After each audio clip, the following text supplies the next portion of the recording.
get just as good results with really cheap products as you can with high-end products. Let's put it to the test.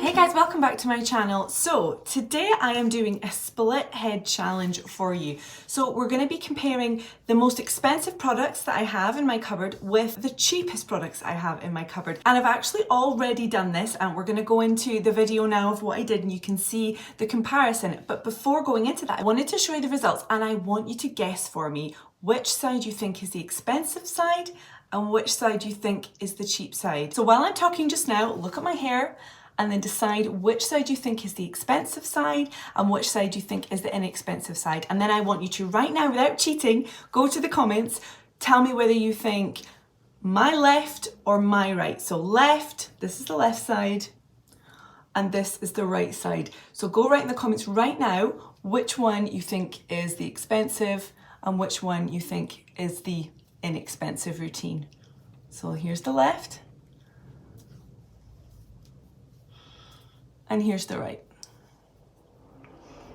So go right now, write in the comments. Yeah, I will read and reply to all those comments because I'm fascinated to see if you can tell without knowing which side is which. That's really the evidence, isn't it? Because you can see me do the expensive side and the cheap side and then say, oh, I can see a difference. But if you don't know which is which, that's the real kicker. That's how you're really going to know whether it's whether you can really tell or not. So for the expensive side, I used all the Living Proof curl lines. So these were released, I think it was last year, and I'll list the products here that I used and what the prices are so you can see the full cost of the routine. So I used the Living Proof curl shampoo and conditioner. Then I used the curl definer and the curl defining gel. They are expensive. For the inexpensive side, these are the products I use. So I use this XHC banana shampoo, which is £1 in the UK. You can get it in a lot of kind of bargain shops, pound shops and things.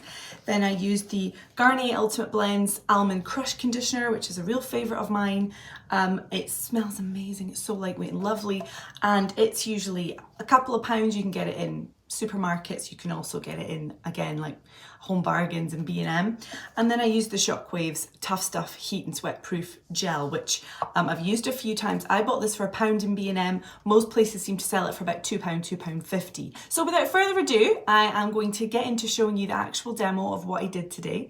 And then at the end, I will let you know which side is which. Although you might be able to figure it out from watching me do it in the video. But anyway, enjoy. So I'm not going to show the shampoo and conditioning, but I have used the expensive products on one side and the cheaper ones on the other. So I'm going to start by styling the inexpensive side, and we want to start with soaking wet hair.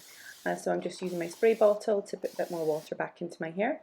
And I've used this conditioner, the Ultimate Blend, to squish the conditioner already, but I'm adding a little bit more as a leave-in because it's such a gorgeous lightweight conditioner. It works brilliantly as a leave-in in my hair. So just raking that through. And then I have my So Soon bristle brush, which I will link in the description. Love this brush.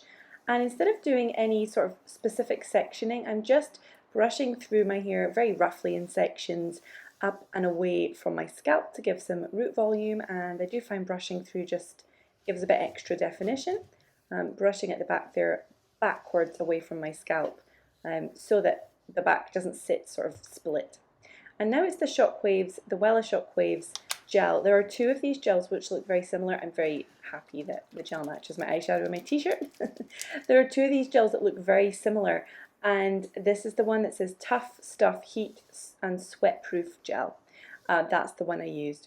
And I'm just basically praying hands, smoothing it over. This gel does need a lot of water. It's a really good gel, but there is a little bit of a knack to using it. If you find it sucks moisture out of your hair, just add more water.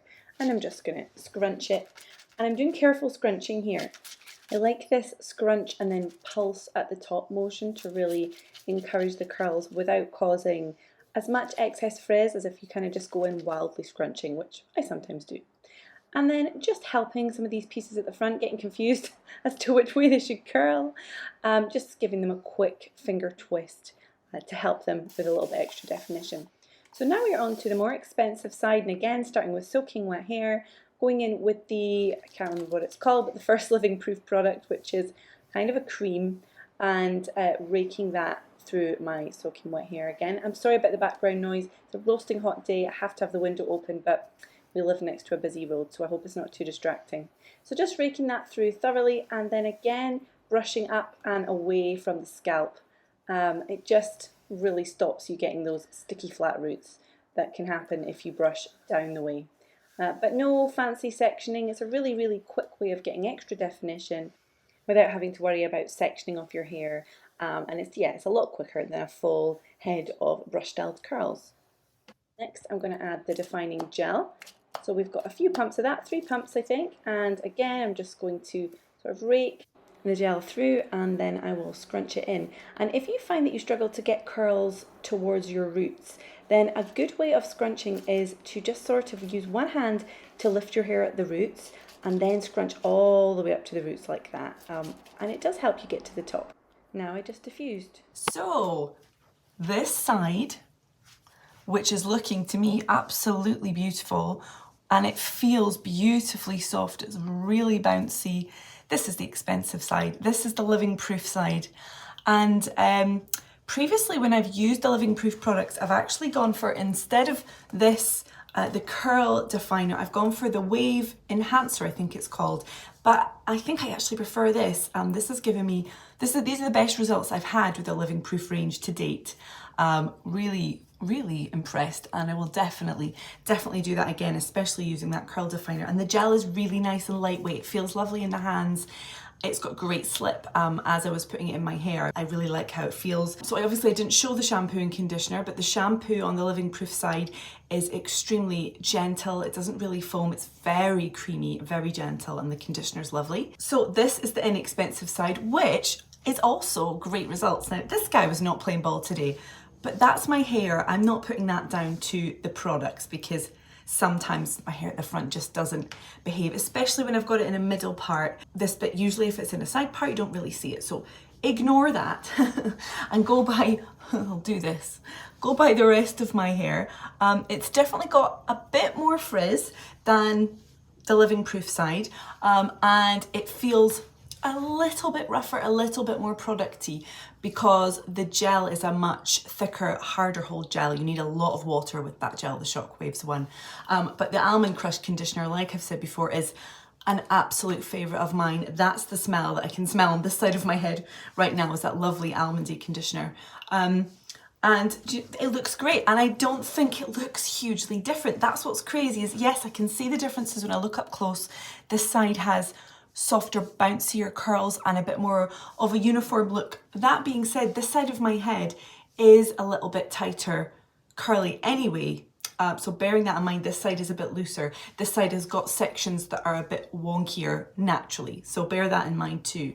But overall, considering the price difference, so here's the price of the expensive side, the entire lineup, so shampoo, conditioner, stylers, and here's the price of the cheaper side.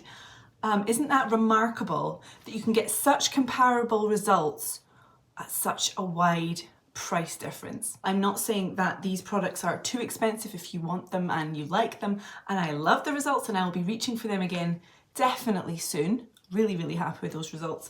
Equally, these results are great, and especially if you are on a budget and you feel frustrated by how expensive a lot of curl products are, you don't need to be, because you can get amazing, great results using much cheaper products. So I hope you enjoyed that video. I really enjoyed making it and doing the comparison, and let me know if you got it right. If you got it right, did you guess which was the cheap and which was the expensive?